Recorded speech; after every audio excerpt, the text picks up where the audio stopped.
Evening, peeps. Good evening, everyone. It is fight week, people. It is Canelo fight week. Oh, yeah.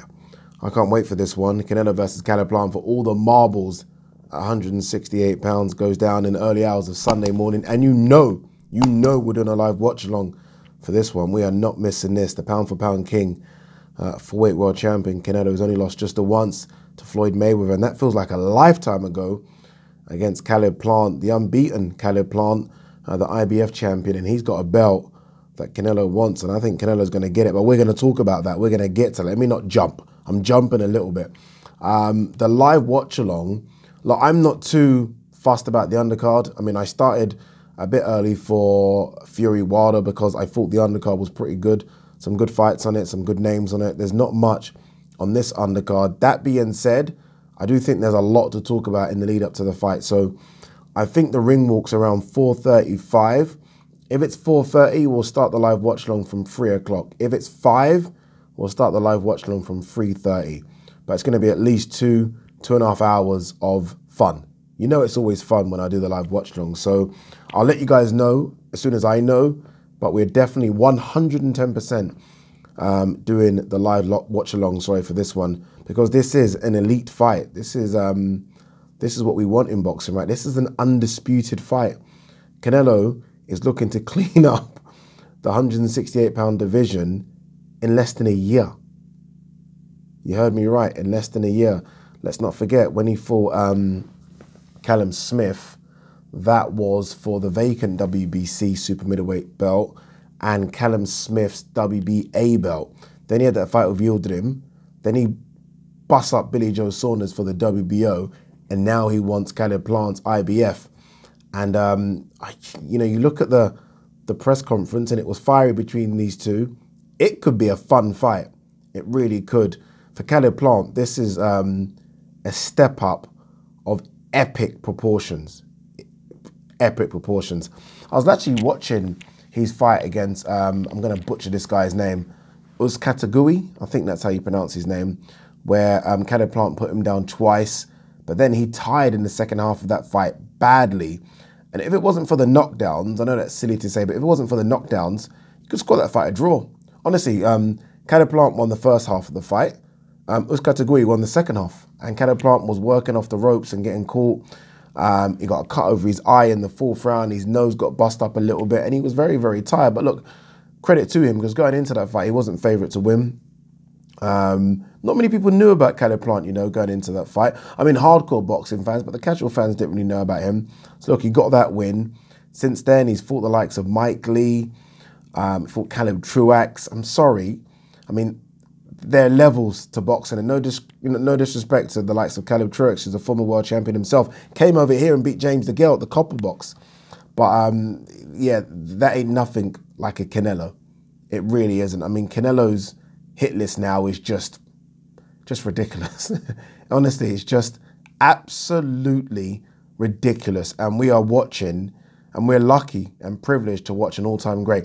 I know that some people still have their reservations and doubts about Canelo because of that failed drug test in the lead up to the second Golovkin fight. But if you can just put that to the side for 1 second, we're watching something special here, people. We're watching a guy that can do absolutely everything. Everything. I watched his fight against James Kirkland about a week ago. That fight was 2015, I believe. And he looked good in that fight. How far he's gone since then is just how much he's added to his game. Like, everything back then, power was always there for Canelo, really good, especially when he catches you clean like he did Kirkland on the ropes. But everything I felt was like a 7. I thought his foot movement was a bit slow at times. His punch selection wasn't great back then. His gas tank wasn't good either. Now, though, everything's about a 9. Everything. This guy is a complete boxer. His feints are fantastic. His ability to go to the body, then feint, to go to the body, then go up top. His punch selection, his variety, his work rate. But the biggest thing about him, the biggest thing about the pound for pound #1 is his consistency. His consistency. In 10 months, 11 months, apologies, in 11 months, he has gone and fought Callum Smith, Yildirim, Billy Joe Saunders, Caleb Plant. That there needs to be applauded, whether or not you're a fan of his, or whether or not, you know, you still think he's doing stuff naughty, right? Taking performance enhancing drugs, I don't know, but you've got to applaud the consistency. It's incredible. And this guy will beat Caleb Plant. He will clean out the division, and then people will be saying, what next? I don't know. I have absolutely no idea what next. I don't know if he's waiting for GGG to look good against Murata and GGG jumps up in weight. I don't know if he's going to fight Jamal Charlo. I don't know if he's going to honestly go back up to 175 and try and do business there. But I have absolutely no idea what he does. All I do know is that he's going to have answers for everything that Caleb Plant can do. And this isn't discrediting. This video isn't to discredit Caleb Plant, because Caleb Plant is a good boxer. But there are levels to this game, and Caleb Plant hasn't fought at these levels. Can he fight at that level? We're going to find out in the early hours of Sunday morning. The fact he hasn't fought at that level doesn't mean he can't. But again, I look back on that Uzcategui win, and you know, it got difficult down the home stretch. It's going to get very difficult, I think, in the early hours of Sunday morning. What he does do, Caleb Plant, which I like, his punch selection's good. You know, when he gets confident, he puts his hands down, he starts to play, try and goad you in. I don't think he can risk doing that with Canelo. I think Billy Joe Saunders tried that, and look, we all saw what happened. But look, he can box. He's a guy that's been boxing since he was 8 years old. I mean, you know, he's not going to be afraid of Canelo by any stretch of the imagination. This is a guy that won Golden Gloves titles at light heavyweight. He's a big, strong guy. But in front of him right now is a wrecking machine. An absolute wrecking machine. Again, the only person to have beaten this guy was Floyd Mayweather. I'll say that. I actually thought Golovkin won the first fight and maybe even the second fight. But even if you gave those first and second fights to Golovkin, they were razor thin, and Golovkin is special. So even if, think about that, even if you like, oh, you know what, Golovkin won the first fight by a round and maybe Golovkin nicked the second fight as well. Golovkin is a very, very special boxer. And Canelo was able to go toe-to-toe with him for 24 rounds. 24 rounds. Golovkin, that's been breaking people in half. Canelo was able to go 24 rounds with that man. Golovkin was able to hit him clean, and that guy took it. Took it. So, look, I'm very, very excited for it. Again, we're kind of lucky at the moment. We've had some good elite level events. We have, I mean, AJ Usyk was elite level. So was Fury Wilder. We've got Crawford Porter coming up as well. It's a shame that we've not got Gervonta Davis versus Romero, but it is Isaac Cruz, which I think is going to be a good little scrap, by the way. Isaac Cruz is a little pit bull, you know. The problem is, in front of him is a little Rottweiler. That's the issue. And the Rottweiler will take the pit bull, but that's a good fight. We'll talk about that in a second, because Romero has been removed from the event because of these sexual assault allegations. We'll talk about that. But back to this fight. It should be a good one. It's going to be a great atmosphere. Because of the heat at the press conference, I feel like Canelo might come out a bit more spiteful. And I think we have started to see a bit of a spiteful Canelo, especially when he caught Billy Joe Saunders, that uppercut, and then he kind of done that to the crowd, like kind of jeered up the crowd. I was like, this is a spiteful guy now. And I think he dislikes Plant. Plant dislikes him. I don't think Plant's got the power to hurt him, not put a dent in him in any way. You've got to kind of keep Canelo off you. He's so aggressive in the way in which he walks you down. Do you remember when he was walking down Callum Smith round after round after round? That doesn't happen if you can put a dent in him. Like, he didn't walk GGG down like that because he respected the power. If he doesn't respect Caleb Plant's power early, he's going to continue to walk him down. That's going to be a problem. And it's going to be a problem because when someone walks you down like that, the person on the receiving end, you lose all your energy. Mental fatigue kicks in, and it's very, very difficult. It really is. So look, I can't wait to see Canelo in action. I really can't. He has spoken about the fact that if he does win this one and he comes through unscathed, he wants to fight in December. Which, what? Madness. Think about that. That December. He's fighting on the 6th of November. And he's talking about fighting in December, which basically means he's saying he's not taking no time off. He's going to maybe chill out for a couple of weeks and then bang, straight back at it, which I find crazy. What I also found a bit interesting was his words about Ryan Garcia, that Ryan Garcia maybe isn't taking the sport as seriously as he should.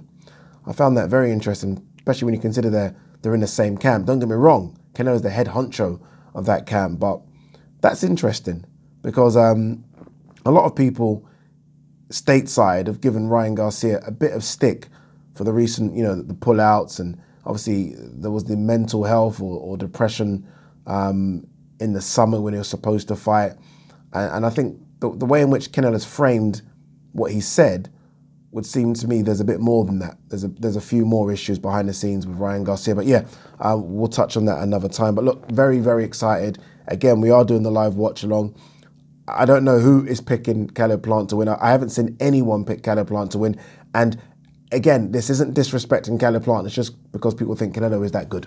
That's all it is. But we'll do more prediction videos in the lead up to the fight. I just wanted to kind of do this video to tell you that we are doing a live watch along, peeps. So please make sure you tune in because it just helps. Like, the worst thing to do is a live watch along and no one's watching it. That's the worst thing to do. We've had good numbers though of the live watch alongs. I think we topped, like, at one stage nearly 4,000 people were watching this watch along for the Fury Wilder fight, which is, it's not going to get that kind of number, but that was good anyway. So yeah, live watch along 100%. All right, before we go, let's see if there is any news of note to talk about. Again, I touched on this a bit earlier, but Romero accepts decision to be removed from Tank Davis pay-per-view fight, vows to clear his name. What's interesting about this is don't Tank have any legal issues at the moment? Like, why did I think that he's going through something as well? Maybe nothing, right, sexual assault allegations, but isn't he going through stuff? But anyway, look, Romero's been removed. Isaac Cruz, it looks like, is going to come in and replace him. Isaac Cruz is good. For those that are saying, oh, for fuck's sake, no, Isaac Cruz is a good fighter. He really is. He's like a pit bull. He will come and fight. And that could be his downfall. It might not work for him because he's going to come and fight rather than box. But I think it makes for an entertaining fight. The only problem for, I guess, Tank, and it's not nearly a Tank issue, is that I don't think this is going to do the same pay-per-view numbers that Romero was looking to do because of Romero bringing that the heat in the press conference. But regardless, Tank is active and it's a decent fight. It really is. I like this. We'll see if this one actually gets signed and sealed. Martin Bakole, his trainer, has come out and said that the fight with Tony Yoka is done. Now that would be a good fight. I really look forward to that one. What's going on with Bakole though? Does anyone know? It's almost like he's now fighting away from the UK. I remember his last fight was in Dubai. Do you remember that? He fought on Hafthor Bjornsson's, one of the world's strongest men, was having a fight. He fought on the undercard of that. And now, if he's going to fight Tony Yoka, he's going to fight in France. I felt like they were building something for Bakole over here. That's a tough ask against Yoka. It really is. But look, we'll see what happens. We'll see what happens with that fight. But hopefully it gets done. One fight that we know is done is Lomachenko versus Richard Comey. I like it. I do. I like it a lot. I know Teofimo Lopez has come out and said that Vasyl Lomachenko is just fighting my leftovers. Obviously, Teofimo Lopez knocked out Richard Comey. Maybe so. Maybe. Well, it's true. It's not even maybe so. It's true. But I still think, although he is a leftover of Teofimo Lopez, I still think Richard Comey is a top 6 lightweight, and I think it's a good fight for Loma. I think the good thing for Loma, and me as a Loma fan, is it's nice to see him active. It's nice to see him active. So look, that fight is set for December. Looks like we've got a good December. Obviously, we've got GGG versus Murata in Japan as well. I think Conor Benn is fighting ? Katie Taylor fighting ? So we can't get too excited about them yet. But it looks like we're going to have a good end to the year. It really does. This is a good one, a very good one. And that's Lee Wood versus Michael Conlan. Matchroom have won the bid, so they're going to put it on. So it will be on DAZN. Top Rank obviously put a bid in as well, but Matchroom have outbidded them. When is that fight going to happen? I would love and hope that that fight happens at the end of the year. Again, Matchroom have a couple of big cards coming up. They've got, December 11th, they have the Conor Benn card, I believe, and then they've got the Chisora Parker one on the 18th. and I do believe Joshua Buatsi fights on the Chisora Parker one. So again, if they can put Wood versus Conlon on one of those, that will go a long way in appeasing the fans that are pissed off from the card on Saturday night. It will go a long way. So let's hope we can get that one done.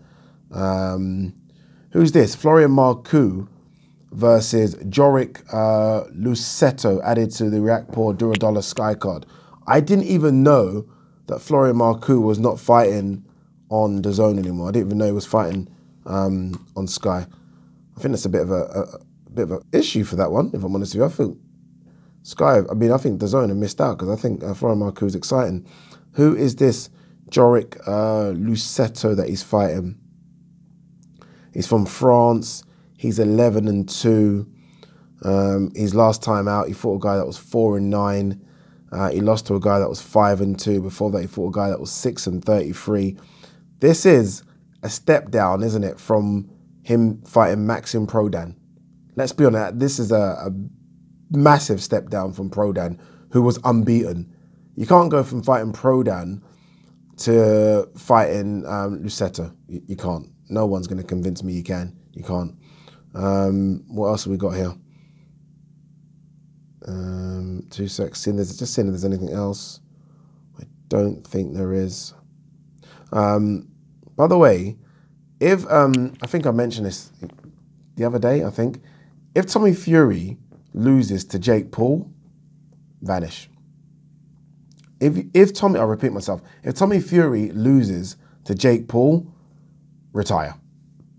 Call it a day. I mean, and look, to be fair, he's going to make a lot of money where he possibly can call it a day, but he can't be losing to Jake Paul. He really can't. A lot of pressure on Tommy Fury to get the job done here now. A lot of pressure. And again, I think I said this, but credit to Jake Paul for taking the fight. Mauricio Suleiman has come out and said that he got confirmation from the British Boxing Board of Control, like medical confirmation, that Dillian Whyte's shoulder was hurt, and that's the reason that he withdrew from the Otto Volim fight. And because of that, Mauricio Suleiman has indicated that he's now pressing forward with making Fury versus Whyte. Fury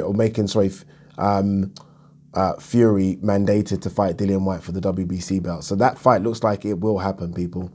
And if it will happen, I think there's a very, very, very strong chance that that fight happens in the UK. Very strong chance. I mean, you know, as much as the sport of boxing pisses me off, we got some good stuff coming up in the next 8-9 months. Like some really good stuff. Look, I mean, you can't throw your hat on them because injuries happen and boxing happens. But all being said, we're going to have a good end to the year. November's stacked. December's looking pretty good as well. And then we've got a good start. We'll probably have a little break in January. But then February, March, April could be incredible. It really could be. Let's just pray to God that there are no stupid injuries or silly injuries. Like, let's hope we don't get another Errol Spence injury, right? Getting injured in sparring, although he looks like he's ready to go again. I think he's actually training again. But yeah, I think it's going to be a good end to the year. Peace and love.